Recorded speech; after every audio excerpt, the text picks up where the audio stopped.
one. Hey, folks, Pastor Troy here, Raven Ministries International Training Center, right here across the river from downtown New Orleans in our offices high above the TC. Good to have you today on the Unstoppable podcast. Excited to be able to spend a little time, not just with you, but for a dear brother in the Lord. Pastor Jim Bates is with me all the way from Nebraska. Columbus, Nebraska, the Cornhusker State. Good to have you. You know, it's funny, I usually only see you during Mardi Gras. Yes. You know, been seeing you coming down to the city for years now. And, but you're back in town for a few days, getting to enjoy some nice Southeast Louisiana weather. Yes. And I understand y'all are having like a blizzard coming in too. Evidently, we changed what we were going to do, and they've canceled school already. Oh, already? Yeah, we thought, it's going to, we kind of were looking at the forecast, didn't want to get caught in the airport and have to stay overnight in Houston.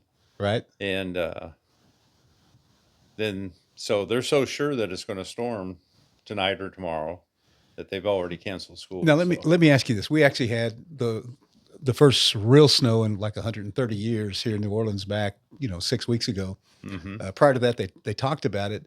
But even when they just talked about it, they would cancel schools here. I mean, if there was the threat of any kind of inclement weather, they'll close them down here. What does it take to close the weather in a place that gets that kind of weather? Well, I don't know. It's interesting. It's different than it used to be, I think. Us old people would like to say, we walked, yeah. 9 miles back and forth. We have all these fables. Right. But I think maybe it matters a little bit on how many days they still have. Okay. Because they plan on those days, of course. Right. And if they've got more days, they're probably a little easier to say, yeah, we're going to cancel. Do you think it has anything to do with, plus they kind of moved on, so this is kind of a surprise weather pattern, or is this? It is kind of a surprise weather pattern. I mean, it looked like we were headed into spring. Okay. And it still does. I mean, good blizzard and, somewhere in the springtime, early springtime, it's not unusual. Very good. Well, I'm glad that your flight got canceled. That way you can sit here and visit with me this afternoon. Yes. Here at the Raven Ministries International Training Center in Southeast Louisiana, where the weather is nice and balmy today. Pastor Jim, you pastor a church called Victory Christian Fellowship. Yes. Right there in Columbus, Nebraska. Mm-hmm. And Columbus, what, 22,000? 22,000 people. 22,000 people. Yeah. Now, how long have you been at Victory Christian Fellowship? Wow, that's a good question. I think 1990 is when we went to Columbus, and I spent 6 years as an associate pastor. At the same church? At the same church. Okay. That wasn't my only job. Actually, I kind of worked my way into that job. And, yeah. So what would that be, 27 years? Okay.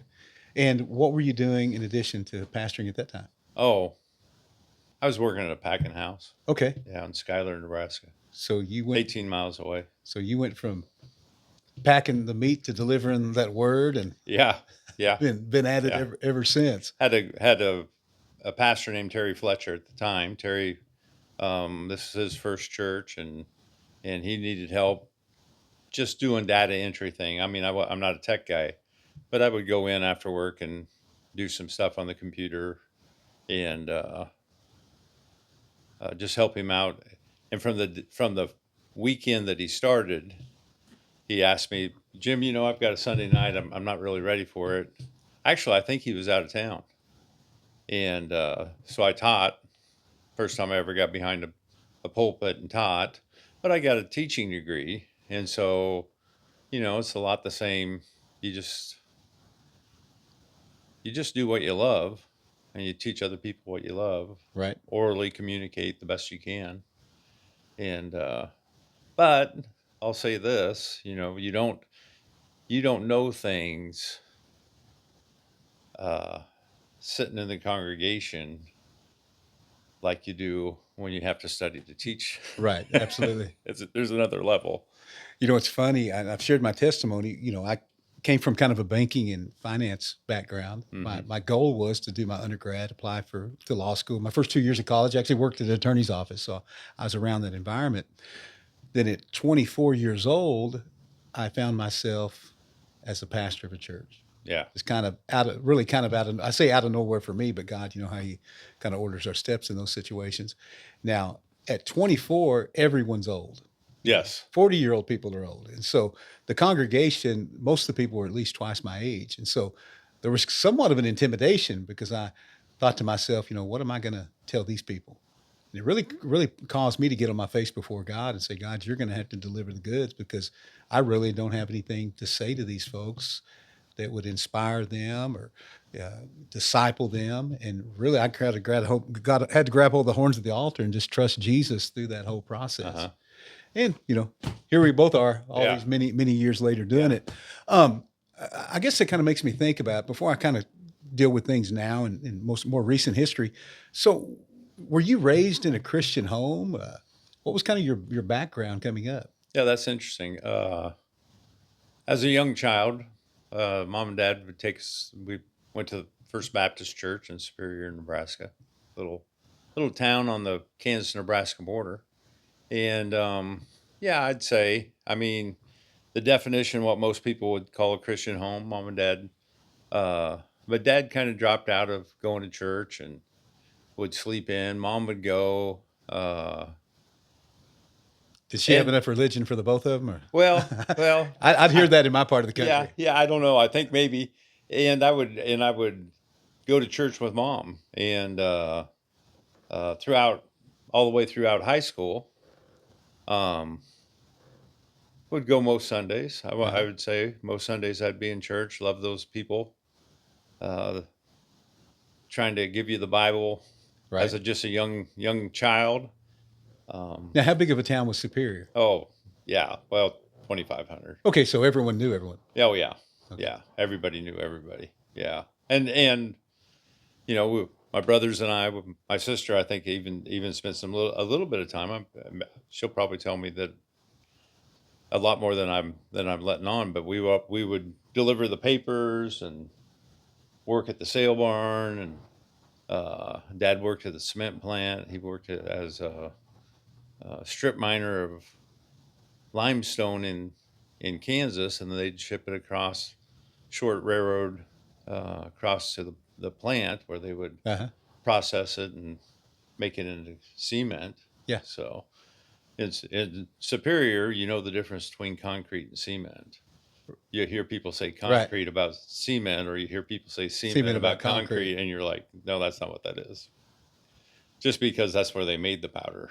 Right. And but graduated from high school, went to college, got a job during the summers working in that same factory. I remember, I tell people every once in a while, it was kind of my coming of age story was, now you're a man. It wasn't walking across the stage graduating high school. It was standing in line with my dad and his friends punching a time card at the cement plant. Right. And I can remember walking in, I had my steel toe boots on, my hard hat, my safety glasses, gloves, click, and then picking up your lunch pail and following those men into the cement plant and thinking, yeah, well, now you're a man. Yeah. Wow. Of course, 18 years old. Yeah. Right. As much of a man you can be at 18 years old. Yeah. So I guess the question would be, raised in a Christian home, obviously values, around the Bible, taught the Bible, heard the Bible. So when did Jesus become real to Jim Bates? Interesting.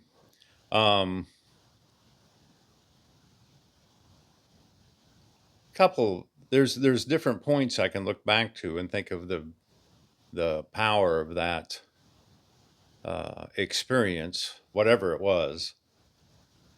One time as a young boy, 5 years old, I was laid down they stood up, and it was something as a little boy. I don't know if I was being ornery or what, but when they stood up to sing a psalm or sing a song or sing a hymn, I would lay down. Okay. And I can remember there was some kind of ceremony thing that happened. They got up, and the candlelighters came in, walked down the middle aisle of the Baptist church, lit the candles, and the pastor came in, and everybody stood up and sang, I don't know, one of the songs on cue. And I laid down, and I still vividly remember looking up and seeing the pastor walk by. And the thought come to my mind as a child, 6, 7 years old, you're going to do that. Oh, wow. And well, that's good. And not even knowing what that was. Yeah. And I didn't even pursue it. Right. Went through high school, had an experience in high school, baptism, big experience, all these things, but it didn't grip me to where, wow, you're full on following Jesus. You're still, being pulled by your flesh and other things as, young man growing up, baptized. I don't know. I think I was maybe 11. Everybody else was 12. My mom kind of talked to the pastor and said, Jim really wants to be baptized. And so they got me in the baptism class. Because my brothers, I'll say this for my brothers went to baptism classes, and people often ask me, well, how did you get saved, Jim? I said, well, first time I made a commitment to Jesus of any kind, as far as, like sinner's prayer or anything like that, I was pretty young. My brothers were in baptism class, and they came back and said, Jim, if you don't get right with Jesus, you're going to go to hell. Oh, wow. Telling, they come in. Tell a little brother, guns blazing. That's right. I think that was pretty cool because they were concerned, right, for their family, and so they came and shared the gospel with me the best they could, hellfire and brimstone, and so that was an experience. Baptism was an experience. Therefore, knowing the terror of the Lord, we persuade our little brother. Right. Right. That's right. And so next year or two, I get baptized. A few years after that, I have a car accident, and that really wakes me up. I flip a car twice end over end, roll it, and almost killed my friend. And you're how old at this point? 15. Wow. And that was an experience that really woke me up for a while. And then graduated high school and kind of feeling God draw me, not really understanding what's going on. And but in college, on the football team, one of the guys from Campus Crusade for Christ at Fort Hays State in Hays, Kansas, he comes and he shows us video of all these professional football players giving their testimonies. And he walks through the group and he's passes out these cards and says, "Do you want to have a Bible study?" Well, this time, Troy, I'm returning Nebraska Baptist Youth President of the state of Nebraska. Oh, wow. I'd been the vice president the year before from my district, but then that year I was president. And so, do I want to have a Bible study? Well, I better say yes. Right. I got to live up to the title. Right. And I pursued that, trying to find more of God, trying to find more of Jesus. And it, not really understanding, but hoping that it would unlock something. Well, so this guy asked me about Bible study, and then, so I say yes. Then he starts showing up at my room and confronting me on it. Oh, wow. Who runs your life? Wow. Well, the right answer is Jesus. Right. But I had to be honest. Yeah, he probably runs 50% of my life. Football's a big deal to me, an idol. Mm-hmm. And, but he probably runs 50%, Now, this is your sophomore year of college at this point. This is like my freshman year. Oh, wow. Okay. Yeah, so he's there that year. And then he begins to challenge me to be public. And I'm like, I don't, that's uncomfortable. Well, Jim, I want to evangelize this football team, and I believe you might be a key. And so I just want you to invite them to the student union. Mm-hmm. Go ask one or two of them if they'll come and meet with me, and you can sit there and you can watch me share the 4 spiritual laws and learn how to do that. Right. Yeah, but I got I got to sit there. And so one of the football players comes to he reaches our fullback, and he comes to one of the Campus Crusade meetings one night. And of course, he comes in and he looks around. There's a football player over there. So he comes over and sits by me. And I'm like, "How you doing, Lee?" He's, "Oh, I'm good." And then he leans over and he says, one of the shortest and most powerful messages I've ever gotten from a human being. And he looked at me and he said, "You're the last person I expected to be Oh, here." wow. The last person? Yeah, What do you didn't he mean? know that you held the position of the right? Exactly. I'm Nebraska Baptist Youth President. What are you talking about? But yeah, exactly. And he was. I don't know. I've rolled it over my mind many times, and I don't think that was literally what he meant. But he was talking. I wasn't expecting to see anybody from the football team here. Yeah. But that's what he said. How And I much did was that like, jolt you? huge, huge. Wow. Because all this time I've been wrestling with all kinds of different verses about being public. Jesus. I give this on my every Sunday morning. Jesus said, "If you'll confess me before men, I'll confess you before my Father in Right. heaven." And that always throughout college. I mean, I won't say 5.5 years I was in college. The whole time I was in college, that verse would come up in my mind. Because you would have moments in class where somebody was saying something and you could have said something, or just being with friends, or anytime. It just seemed like the opportunity was constantly coming up. And Jim, how big of a coward are you? Right. If you're Well, ashamed of him before men, yeah, he'll be ashamed of you yeah, before the Father, right? yeah. He's gonna deny. If you deny me, I'm going to deny you. Whoa. And so I would be reading scripture, and verses like that pop out, and I'm just, yeah. So Gary was huge in me turning over, I'll say, much of my life. It just kind of be like tiles or dominoes falling. Okay, we got this one now. Here's another instance of lordship. Right. Are you going to let him have his way? You're almost there, but you're not quite in line here. And so he was wonderful about being that guy. But then I quit playing football, and we moved out of Hayes and started going to University of Nebraska in Lincoln, and was going to a church there, and it was wonderful. It was, American Baptist Church. They were had a good college group, but I was still just dissatisfied. We didn't seem to be living. You say, did I grow up in a Christian home? Yeah, mom and dad were believers. Dad, not until I was a junior in high school. He had pursued a pastoral ministry, went to Bible college, and then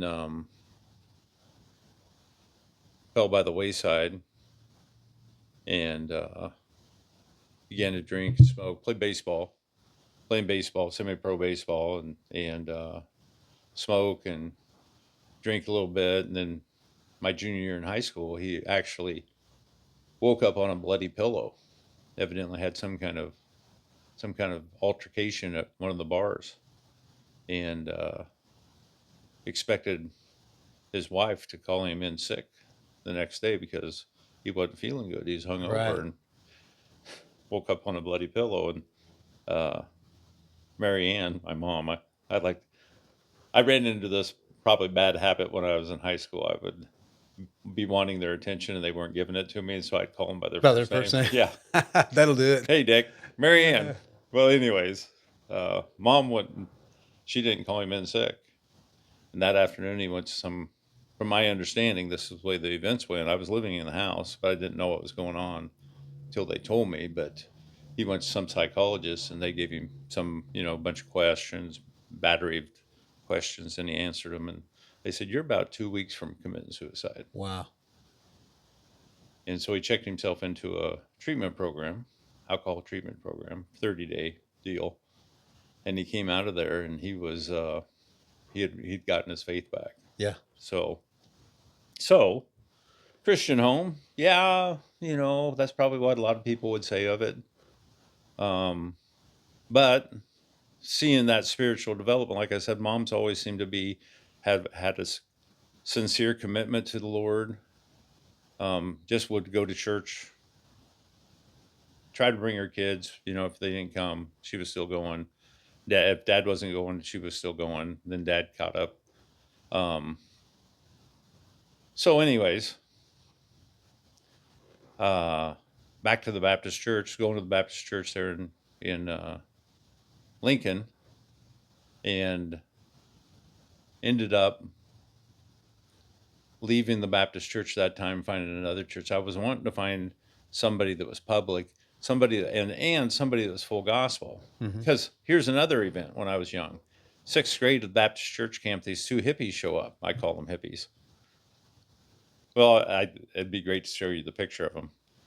Mike and Wilbur Jochen were their names. And they'd been, I don't know, I think maybe they'd been to California. The whole Jesus movement stuff. Yeah, the whole Jesus movement thing. Mike had this afro like this, a blonde, but a beautiful afro. And Wilbur, surprisingly enough, he had black hair, and it was a beard, and Lonnie Frisbee looking, whatever. Right. But so they brought revelation of the infilling of the Holy Spirit into that church camp. Wow, Baptist church camp. And I remember we were huddled around the campfire. This was the same year I met my wife in 6th grade. Went back to my cabin and laid down in my bunk and asked God to fill me with the Holy Spirit and spoke in tongues. In 6th grade? In 6th grade. Oh, come on. Yeah. So there's another big experience. So you have these. Now, but I need to back up. Okay, invade me the way I would like to have. Okay, here you are as a 6th grader, raised in the Baptist church. Mm-hmm. You go to this camp, get introduced to the baptism of the Holy Spirit. Yeah. Speak in tongues. Yeah. What happened when you came home and told parents? Well, they didn't know, right? Okay. They didn't know what that meant, anything like that. And so every once, Mom would be getting ready, and I'd be watching some preacher on TV, and a lot of those guys are full gospel. Right. And so I tried to discern whatever, and they'd say some things from time to time that I thought, wow, that's really cool. And I don't know if they were right. You know, today it doesn't really affect all that much, but I remember doing that. Uh-huh. And yeah. So in Lincoln, I've had this experience, and somehow I've gotten enough teaching that I kind of know that I should practice this. And so I'm looking for a church, and I've heard Pentecostal. And so I wander into a couple of Pentecostal churches trying to find a new church. And Assembly of God, independent, just whatever? No, they had to have the word in the phone book. They had to, okay. I'm looking for Pentecostal. Assembly of God would have been great. Right. But I didn't see Pentecostal in the description. So you didn't even associate it with it. So you know what I ended up with. Yeah, probably UPC church. Yeah, absolutely. I was at 2 different UPC churches. And one of them, the guys came in the right side of the pew, and the guys came in the left side of the pew. Now I'm not. Now I'm playing rugby at the University of Nebraska, and I'm weighing about 195 pounds, running a lot. These guys wanted to make sure I got dunked in the name of Jesus, right? And no, guys, got myself. It was Acts 2:38 time there, yeah, right? Yeah. I got myself out of that situation. Got on my bike, went back to. Were we married at this time? I think we were. Maybe not. No, I think we were. We were married by this time, and then ended up. No, we weren't married at this time. We were about to get married in the summer. Ended up at another. What year were you and Mindy married? 1986. Okay. Now, same year as Millie now. You could have really gotten me in trouble. I think maybe you did that on purpose. But yeah, 1986, August 16th. Okay. Yeah. We're November 15th. Yeah. So same year. The next church she went to with me, another Pentecostal church, and we got there, and I didn't think. Was she dressed appropriately? Oh, Well, for a Baptist, she was. Okay. And we were dressed up. I mean, the Right. Baptists at that time, not like today. We're a little relaxed today. We're a little more casual. Right. Maybe just a button-up shirt or a polo, a polo shirt or something. But back in that time, I had a jacket on and a tie and a shirt. I remember at that time I had a tuxedo shirt I used to wear a real skinny tie with, and I really think I could tell you what Mindy was wearing, but looked nice, everything else. Right. And but I want to share this in this fashion, the way I'm going to share it, because it kind of explains some things. They were in there and they were going for it, the whole Pentecostal worship, a lot of yelling, a lot of shouting, a little bit of dancing. Not a very big church, so I mean, obviously we stuck out like sore thumbs, and everything's done, and the ladies come up and very friendly. The men were friendly, not real confrontational like the other church, but the same doctrine nonetheless. Right. And uh, we were leaving, and we got in the car. It was probably the Volkswagen Bug that we were driving at the time, and Mindy expressed how uncomfortable she felt, and I said, "Well, what was wrong?" She's like, "I was the only woman in there wearing makeup." Oh, wow. Okay. I was going to ask you on that one as well. Yeah, you know. Right. And the way we were dressed, although society would have said, "Well, you guys were dressed nice." Probably Yeah, fairly for conservative, them, right? yeah, for them it was, Makeup and any jewelry, right? and they didn't say anything, Right. They weren't going to push that on us. I feel like the church that I went to the first time probably would have. They were just so forward with their. Then I ended up a couple weeks after that, and at this time I'm still going to the Baptist church, but a couple weeks after that I tried a church called Living Word Christian Outreach Center, and wow, they were big, and invited a friend from the Baptist church to come with us, and people were raising their hands and worshiping, dancing, and the music was just amazing. I don't know how they had, in the size of church they had, but they had, Pastor Morrill had people moving in the right way, and he was teaching. I still remember, I mean, this was such a profound thing for me. I still remember what he was teaching on. He was teaching on the book of Joshua. Mm-hmm. And it really, really affected me. And then after a year going there, the next year comes around. That summer we get married. We come back to school. We're married, and we've got an apartment that we rented from a lady at the church. And we're at a young couples Bible study. And they're getting ready to go to New Orleans for Mardi Gras. And I guess they've done this a couple times. And the first day I was at this church, I picked up a book. They had a little bookstore downstairs. I picked up this book that said Street University. And the guy running the bookstore came over to me and he said, "Are you interested in that?" He doesn't know anything about, like I said, the scriptures that I'm talking about going public. Right. And I said, yeah, I am. I thought he's going to tell me how much it costs. He's like, "Well, you just wait right here." And he leaves and he comes back, and this guy he has in tow, I don't think they were holding hands, but he was obviously, right. obviously bringing this guy with him. And I met this guy. His name's David Kane, and young man. I was a young man. He'd been graduated from college for a few years. He was one of the teachers. They had a school at this church. He was one of the teachers at the school, and we connected. And Dave started taking me out to the bars and just getting on the street, Right. Just going to hand out. Now, tracts. this is still in Lincoln, correct? This is in Lincoln, Okay. and I'm like, some of my buddies, we got a bar Right. that we go to. It's a rugby players bar, and it wasn't too long. He found out I was playing rugby, and he was like, "Well, we ought to test Jim and just take him to. We'll go stand in front of the rugby players bar." And I'm like, "We don't need to do that. Well, there's plenty of places we can run into. Right. Well, what?" But he wanted me to get over that. You need to go public, and so we grabbed a bunch of tracts and handed out to some of my teammates. "Bates, what are you doing out here?" "We're handing out these." Here you go. Just take it and shut up. Right. Act like you don't know me. Yeah. But it was great for me. Right. It was great for me. And I found out one of my buddies in high school was bouncing at a bar downtown. And, we'd just walk around and the different bar scene there. And at that time, hand out a few tracts, talk to people, have good conversations. It was great. I tell people jokingly, I don't always tell them I'm joking about it, but tell people jokingly, I used to pray for Dave's car to break down on Saturday nights. So he wouldn't pick you up? Yeah, that's why we didn't have to do that. But no, not really. It was good for me. And then we're at a young couples Bible study. And it's about Christmas time, and they're talking, well, you guys, we got to get ready. Who's going to go to Mardi Gras this year? And this is a men's ministry. And the leader of our Bible study, he's the son of the pastor.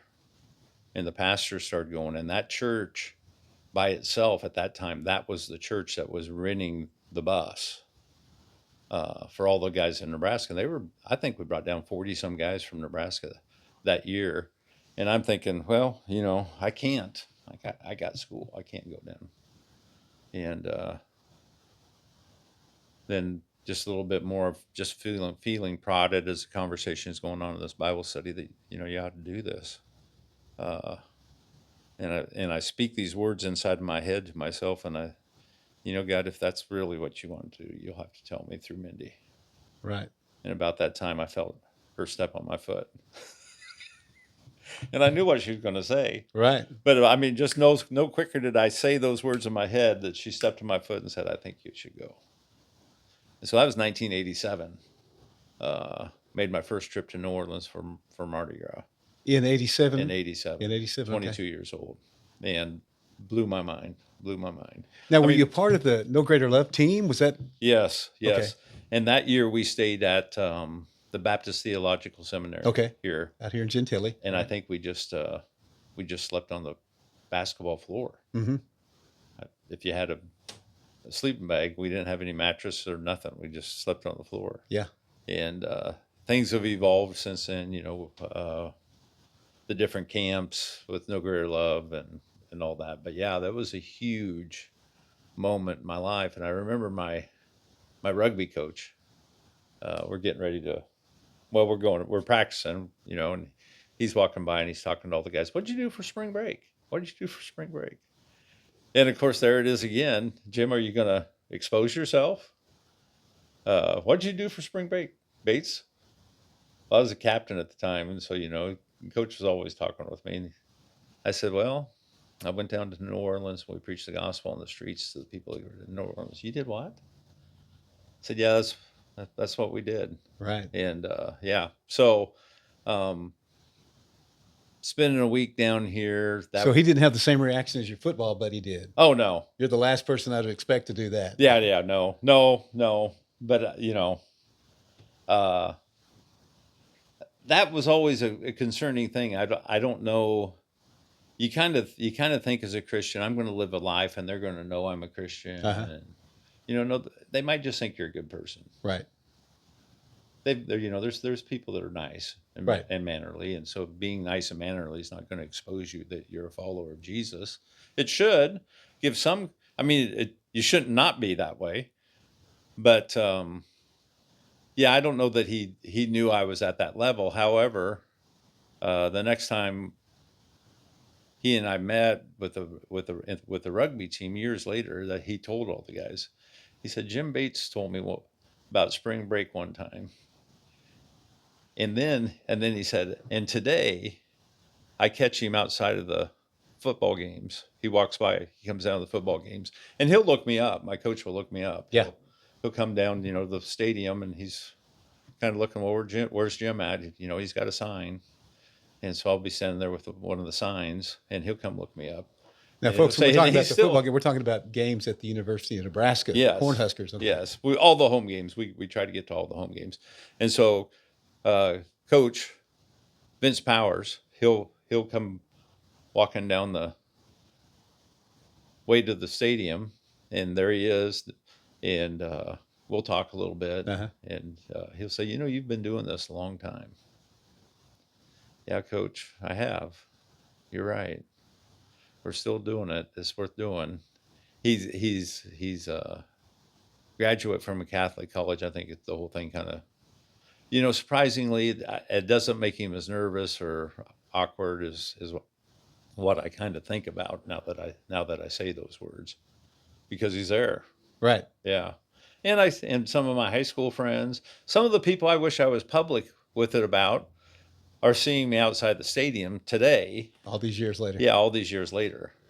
And so I really count that a blessing. And they're coming up and saying, they write me on, email me or text message me, and we have good conversations, ask me, pray and start talking about their faith. Yet all of them that I know of had churches that they went to Right. growing up, probably very similar to me as far as their experience. Am I going to, you kind of live it as a private thing. That's just the American church. We got to, you don't talk about politics or religion. Be polite. Right. And it doesn't seem to be what the Bible tells us. Right. So you had this experience, 6 years old, you land on the pew, the pastor comes walking by. Yeah. I'm going to do that one day. Yeah.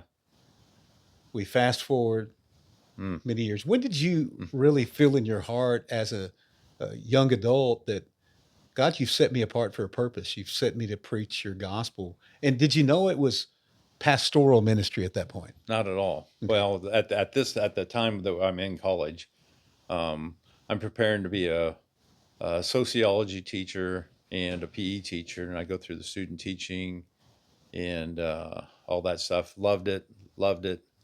Loved to be around young adults. And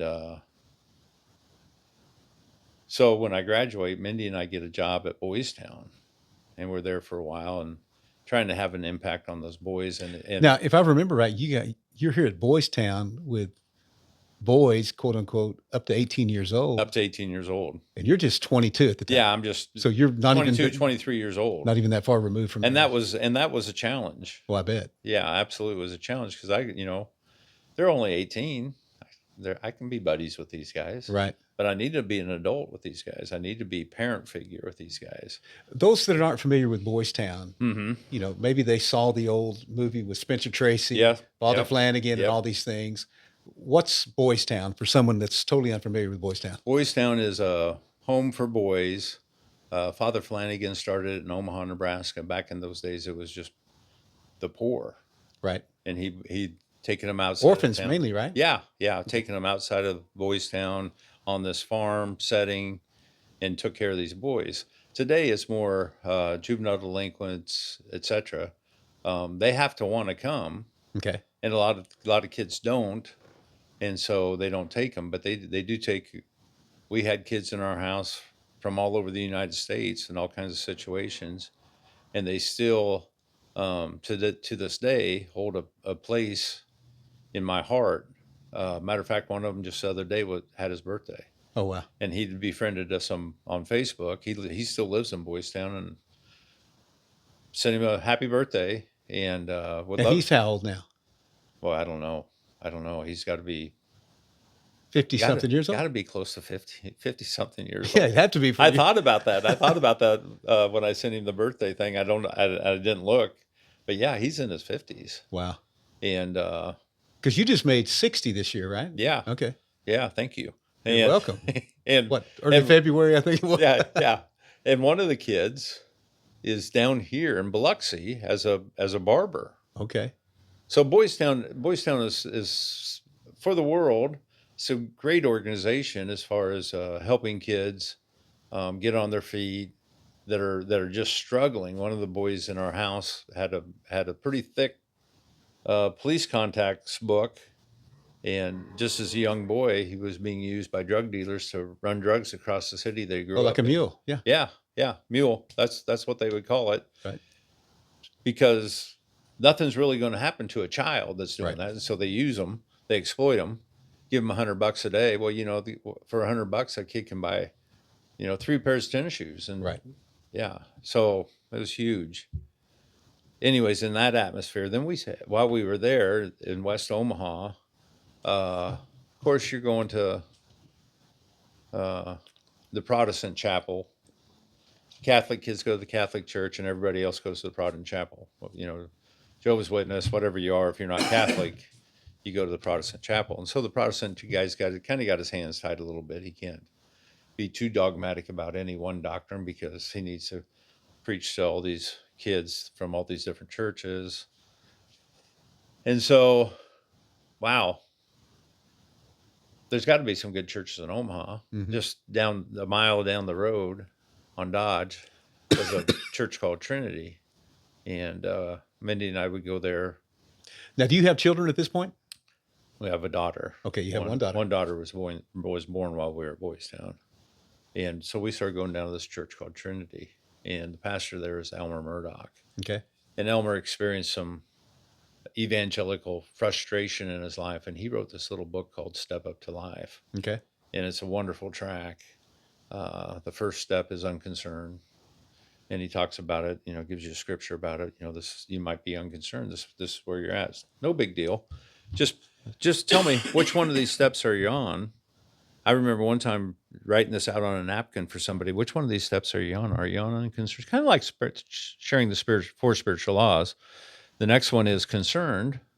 You've kind of woken up a little bit and you're thinking, I believe in the spiritual realm. I believe in God, but what does that have to do with my life? Right. The next step is conviction, and that's in the middle of his track, and that's where you share the law. You bring conviction. And 10 Commandments, you talk about the 10 Commandments, and people identify, I'm in trouble. Mm-hmm. And the next step is repentance, and the next step is saving faith. And you can identify which one, and so the technique is which one of these steps are you on? Right. That way you identify it. I don't say this is you. And it works really, really well in a one-on-one conversation. And that's the pastor of the church we were going to, and would hear this time and time again. His son at that time, Lincoln Murdoch, was the youth pastor. And we're dealing with these boys and finding occasional Sundays when we get to go over there. And after a year and a half or so, we quit working at Boys Town and we're just in Omaha. So now we're going to church more frequently at this church. And this season comes in the church where they're going to start a choir. Well, Mindy loves to sing Mm-hmm. Harmonies, and so loves to be in a choir. And the youth pastor had changed. Lincoln was no longer the youth pastor. He was the missions pastor, and Ty Schinzel's the youth pastor. And Ty's got an idea where we've got all these kids in my youth group, got 200 kids in the youth group, but they're all from different high schools. But we got 10 or 5 or 6 going to each of these high schools. I need to get some, I don't know what he would call that, but I need to get some assistants that would take over these different high school groups. Like liaisons. Yeah. Yeah. That you would go to the high school, maybe even see if you can get into the high school and be with these kids at noon or something. Right. And I was like, man, that's a great idea. I want to do that. And so we're getting more and more plugged into the church, and then we've started applying for jobs, teaching jobs, Mindy's social working jobs, and she gets a job, and it pays what her and I make together in Omaha. Okay. In a smaller town, so the cost of living is going to go down, our income is going to go up. Seems like, yeah, that must be God. We don't have to worry about struggling at this time. We're still just watching our checkbook just dwindle down to just Right. tens of dollars. Right. And so that's a great idea. Let's do that. We've got a daughter. We some friends come over and pack us up, and we move to Columbus. But before we move, Let me ask you something about Mindy. So you were raised in the Baptist. Would she have a similar background? Mindy was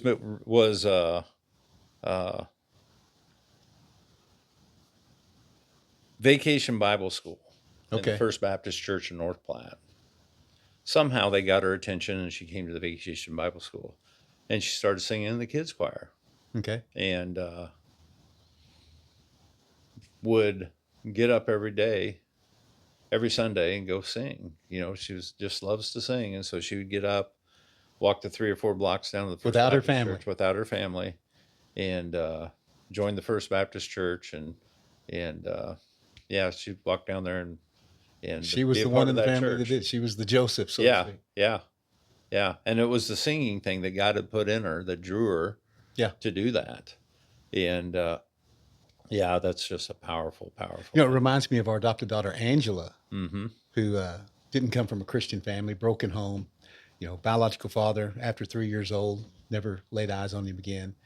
And same thing with her there in Harlingen, Texas, just as a little girl, decided Mm-hmm. there's a church down the street. I started walking down there and same thing, Yeah. sings beautifully. And, Yeah. she was the one in the family that Yeah. just did it on her own. Yeah. So then we meet in 6th grade in Fullerton, Nebraska at this Baptist church camp where I got filled with the Spirit. And I still have a real warm heart, a warm spot in my heart for tetherball. Anytime I see There you go. tetherball, I'd go down to there were 2 or 3 of these tetherball pools, and I'd go down there and start playing tetherball, hoping that her and her girlfriend would show up, play tetherball with me, and yeah, but most we'd have to go do different things, and we'd come back together, and every once in a while we'd be able to see this girl wearing this Rocky Balboa T-shirt, There you go. and yeah. So you were who Napoleon Dynamite was. The tetherball game That's with the girl. right. That's Okay. right. That's right. Yeah. It's just funny. That is funny. You think back on those things, and then the next year in camp, we were in different camps, different times of the year, or different weeks during the summer, and so we didn't see each other. And then the next year after that, I remember going to camp and thinking, I wonder if that girl from North Platte is going to show up. She might be here. Yeah. Walked in, and kind of noticed. Walked into this dining hall area, and the piano's over here, and I see her, but I played cool and just walked by, Right. walked away. And I'll just say this: Mindy's going to watch this, but then she comes bouncing over through the cafeteria. Hey, Hey, you all right. remember me? I'm Right. glad. I was so glad. Right. but tried to play it cool. But yeah, so we wrote letters back and forth all through high school, and went to college together, and got married in 1986. Yeah, and so we're in Omaha. Uh-huh. We moved to Columbus. Before we leave, this pastor comes up. His name is Mike Harris, and Mike comes up and says, "How you doing?" And this is a great big church, 3,000 members, great big church. He comes up, "How you doing?" "I'm good." He probably doesn't know me very well, but maybe he has seen me at church. Uh-huh. And how's things going? I said, "Well, yeah, they're going all right." "Oh, that doesn't sound good." I said, "Yeah, we're moving." "Oh, well," I said, "this is our last Sunday," and I explained, I was wanting to get involved in the youth group, and Minnie was getting involved in the choir and stuff. And he says, "Well, where are you going?" "Columbus." Yeah, yeah. He said, "I'm not sure. I don't know much what's going on out in Columbus spiritually, but I'm sure there's a church you can get plugged into." I said, "Yeah, I mean, it'll be something we do for the next few weeks is looking around, finding a church. I'm sure there's a good church there." And then he kind of spins on his heels and says, "And you might even have to be the pastor." Oh, wow. Well, that was as far from my mind as anything.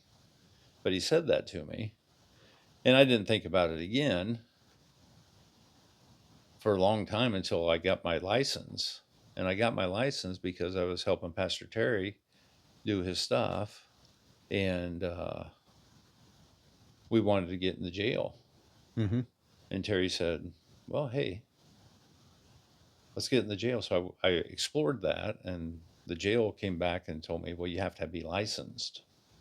"Oh, really? Okay." So I told Terry, "I can't do it. I got to get a license." He said, "Well, we'll get a license." Uh-huh. All right. So we got a license. Went back to the jail. "No, you can't come in."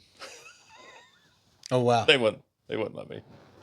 So years later, the rescue mission starts up, and they've gotten in the jail because they've got some clout. The jail really understands this is a good thing to have someplace for these guys to go when they get when they released. get released. Right. Yeah. So they're going in, and I ask them, hey, would love to do jail ministry with you.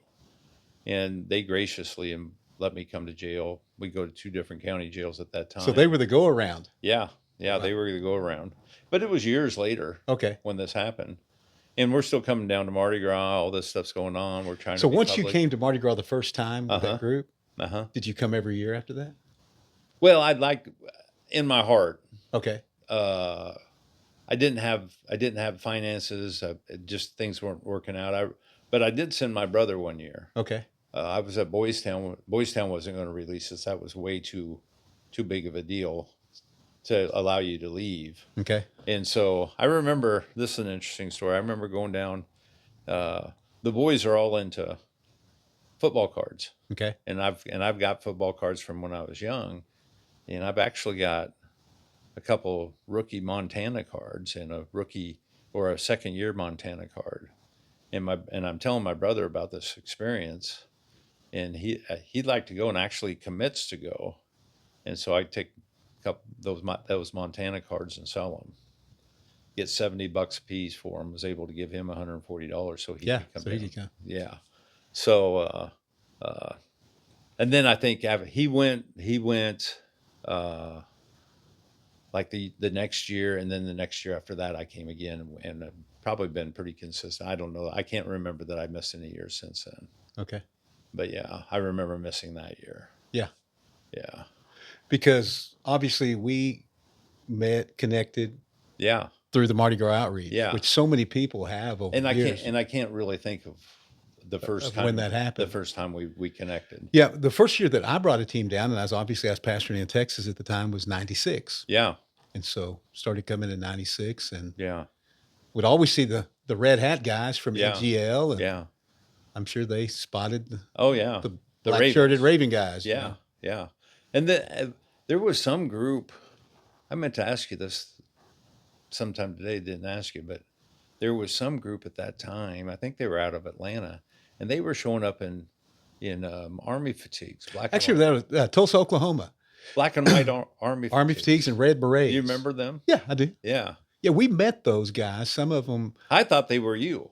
Well, what happened is we kind of took them under our wing Uh-huh. back in the 90s. Okay. And just told them, guys, you can do this at home. Yeah. And they went home and found some Army surplus store and outfitted themselves and started coming. And unfortunately, I don't know whatever happened to them. Yeah, they were there for a few years, and suddenly they just kind of disappeared. I was wrong. I thought they'd come out of Atlanta, but yeah. Well, what they did, they stayed with Pastor Mel Rolls from that's where Rescue Atlanta. Okay. And so the Rescue New Orleans team is where we met them, because when we started coming in the 90s, we stayed at Pastor Mel Rolls' camp before we started our own. Yeah. Just think about this. How God has redeemed Mardi Gras. Right. Absolutely. Absolutely. I mean, something so totally debauched. And people come, even this last year, the men that came totally revived. Yeah. They go home on fire. Just a week's experience. And I just really believe there's something about going public. Yeah, absolutely. Don't this little light of mine, don't hide it under a bushel. Right. But let everybody see. Let your light shine before men, that they can see your good works and glorify your Father who is in heaven. You know what I think about too? Let me get your input on this. When we started coming in the 90s, now I believe that this world is waxing worse and worse. Oh. Things are not getting any better. Now, we've been on the ground full time for 22 years in New Orleans since 2003. And then dating back, this was our 30th Mardi Gras outreach this past year. But when we first started coming, the spiritual climate, the hostility, the violence on Bourbon Street was markedly worse. I mean, if you were street preaching, you found the 6 or 8 biggest guys on your team. You took a half-mile hailer and put it in top of someone's head, and they preached. And you were probably going to get pelted with everything from beads to bottles and everything in between. It was a violent place. Yeah. And it was like that for a number of years. Yeah. And but we just kept taking ground. But what I thought about too, and I really feel like this is something that the Holy Spirit showed me, in those days, the primary people were all these visitors, and we'd come in, Mm, whether it was the NGL team yeah. bringing, a few hundred people, or us bringing them, or different Yeah. groups, and we would saturate the city for a week, Yeah. 5 days in February is what I call it. Then we'd be gone, and it would be swallowed up again. Yeah. Because even though, quarter of a million people from Canal Street to St. Anne during a Mardi Gras, on a normal weekend, we're preaching to 30 to 90,000 people anyway, Yeah. without any event Oh, from yeah. all over the world. But what I've noticed is over the years, just having boots on the ground year round has spiritually changed the climate. Yeah. Now, you were out there where our team was at the 500 block, and it creates space. Yeah. And obviously I got an internship here, so I'm taking young women out there and, preaching the house down on the streets, and not the level of violence and hostility that No. we once had. And I just contributed that to the fact that people are here doing it every single week. And I think it makes it easier for every team that comes in. Yeah. What do you think about that? We've noticed even just some of the different little techniques that we do on the street. When we do our march, it's hard to get through some blocks. Uh-huh. And but we've also noticed that if you just walk down inside the crowd and raise up a Bible, just raise up a Bible, and you'll see some of our guys do this. They're just walking around. They got this Bible raised. They're not preaching. They've got Right. a Bible raised.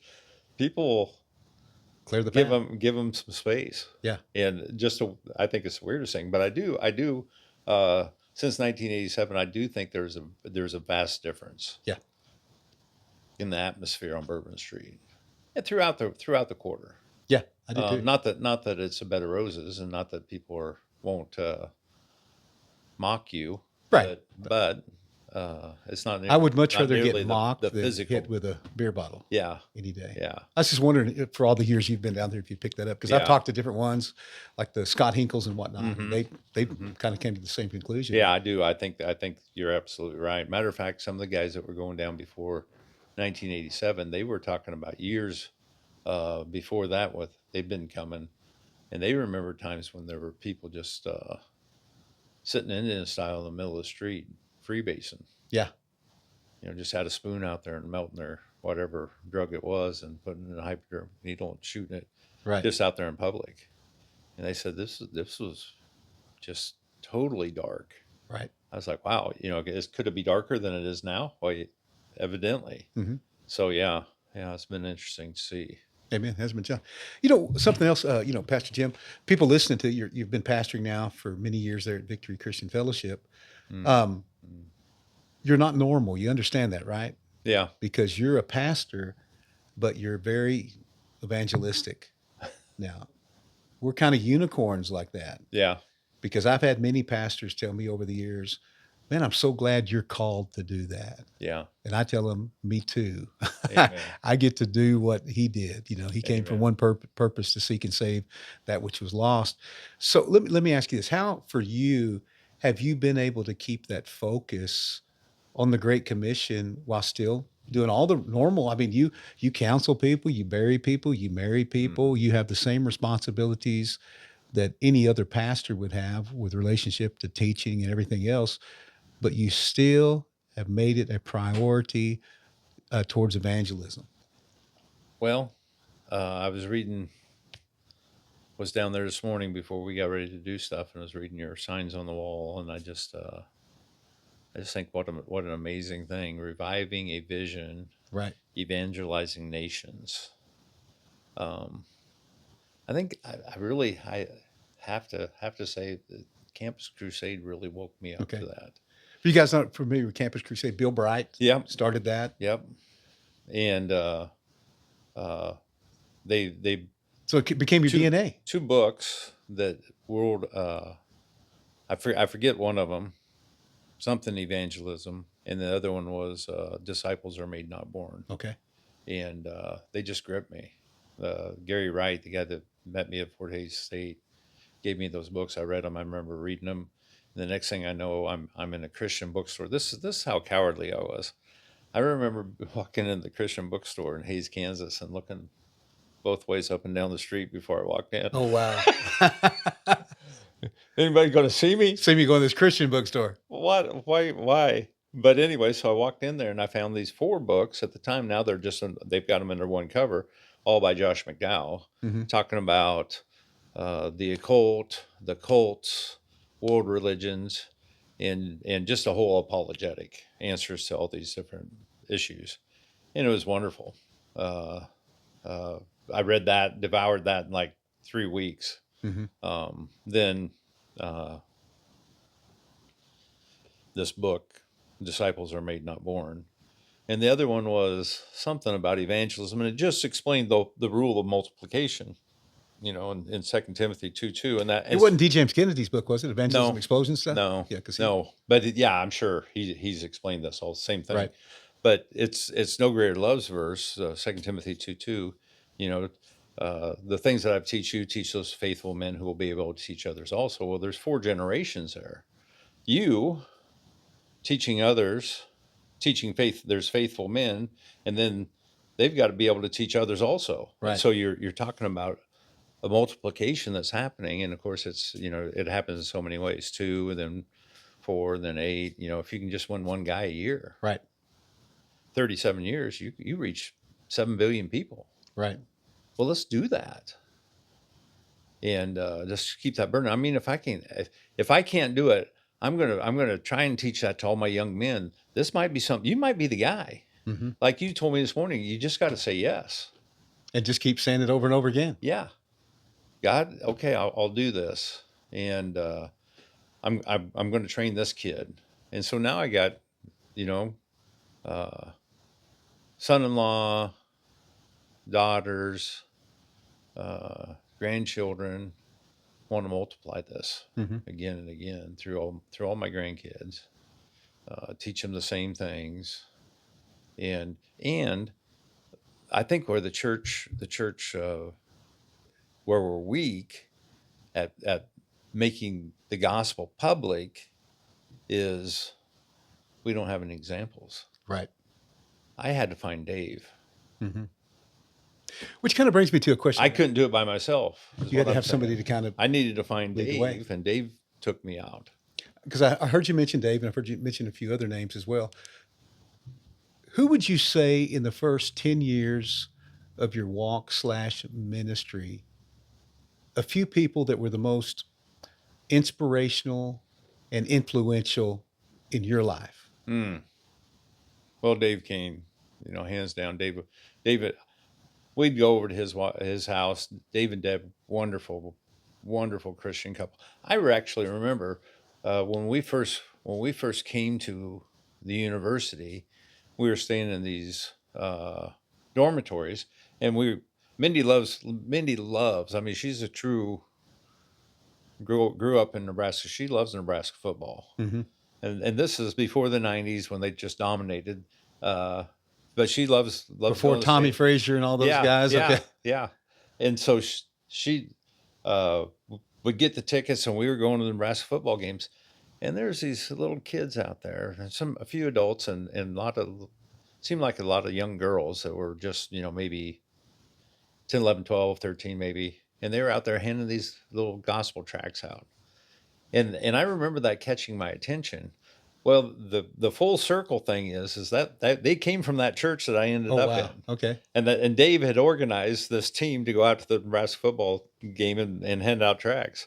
And they'd come up with their own tracts. And now that's a big crowd. Oh, yeah. You got, at that time, it's probably 75,000 people. Yeah. Wow. And they're out there handing out the tracts, and there'd be somebody over there standing up with a cross. There'd be another team over there where they got a guitar and they're singing songs. And I mean, Dave made it accessible to everybody in the body. Come do your thing, right? Outside, here in public. Goodness sakes, we need to chase demons away from the football game too if we're going to hand out the gospel. Right. The method isn't sacred; it's the message that's sacred. Right. Whatever your method is, bring it. Yeah. Okay. And so it was a wonderful thing, but we weren't connected with them at the time. Right.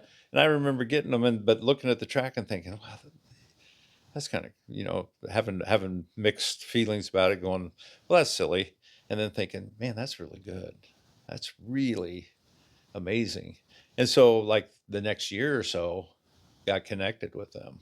Right. And Fred Bishop, that Now, Fred Bishop is the guy that started and pioneered No Greater Love Ministry. yeah, Okay. yeah, him and Sammy Tippett Okay. were big pals, and went to. There's a book. I think you probably could get it on Amazon someplace. It was called Three Behind the Curtain. Mm-hmm. They'd went over to the Communist Youth Festival in Berlin, and they brought another guy with them, and they didn't tell him what they were doing. We're just going to do this, and their plan was, this is their whole plan. At least this is the way I remember Fred telling it. Forgive me if I got it wrong, Fred, but he said our plan was I was going to stand up and preach until they came and arrested me and drug me off, and then Sammy was going to stand up and preach, and then the next guy, I forget who that was. I think maybe it was another Fred from Texas. And then we'd all meet up in jail. Oh, well, there you go.